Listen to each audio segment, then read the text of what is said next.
Sir Nizamuddin sir வணக்கம் sir. Assembly நடந்துகிட்டு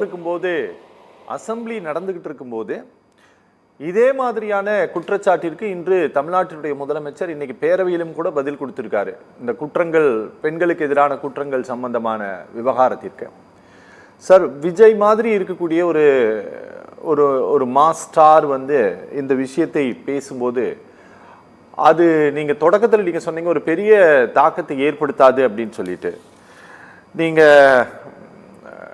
நீங்க இந்த பதிலை விட அந்த பதில் போய் சேராது, விஜய் சொன்ன குற்றச்சாட்டு ஜனங்க கிட்ட போய் சேராதுங்கிறதுனால நீங்க சொல்றீங்களா, இல்ல விஜயனுடைய பேச்சை பெரிய அளவுல எடுத்துக்க மாட்டாங்க ஜனங்க அப்படிங்கிற நம்பிக்கையில நீங்க சொல்றீங்களா? அத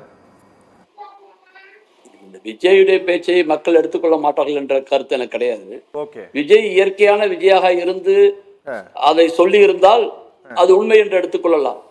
இப்ப அவர் கட்சியை தொடங்கி அந்த கட்சியை மார்க்கெட்டிங் பண்ண வேண்டும் என்ற நிலையில் அவர் வந்திருக்கிறார். அப்ப மார்க்கெட்டிங் பண்றதுக்கான ஸ்ட்ராட்டஜியா எடுக்கும் பொழுது அதை மக்கள் பெரிதாக எடுத்துக்கொள்ள மாட்டார்கள் என்னுடைய வாதம். ஏற்கனவே அவர் அந்த கட்சியை தொடங்குற 1.5 வருஷத்துக்கு முன்னாடி இந்த மாதிரி ஒரு சம்பவம் நடந்து அவர் கருத்து சொல்லி அத மாதிரி வந்திருந்தாருன்னா அது அந்த பார்வை வேறு. நான் அதுக்குள்ள வரல.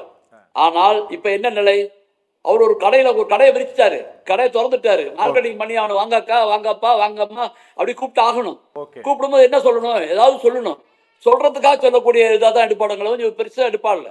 மற்ற மாநிலங்களை பார்க்கும் பொழுது ஒரு பெண் தனியாக போயிட்டு வரக்கூடிய சூழ்நிலை இங்க இருந்து கொண்டிருக்கிறது என்பது உலகமறிந்த உண்மை. வடபுலத்தையும் பார்க்கிறோம், தென்புலத்தையும் பார்க்கிறோம். இங்க எவ்வளவு பாதுகாப்பாக இருக்கிறார்கள் என்று உணர்ச்சி. இது காரணம் என்ன சொன்னா, திராவிட ஆட்சிகள் இங்கே நடக்கின்ற காரணத்தினால தமிழக மக்களுடைய இயற்கையான பண்பாடும் இவர்களுடைய கட்டுமானமான வாழ்க்கையும் இருந்து கொண்டிருக்கிறது. பெரியார் நடத்திய மண், அண்ணாவல் நடத்திய மண் என்ற நிலையில அதை ஒட்டிய இன்றைய திராவிட முன்னேற்ற கழகமும் மற்ற கட்சிகள் வந்து கொண்டிருக்கின்றன. ஆகவே இதெல்லாம் எடுபடாது. அவர் மார்க்கெட்டிங் பண்றதுக்கு ஒரு ஸ்ட்ராட்டஜி சொல்றாரு, ஏதாவது சொல்லி ஆகணும்.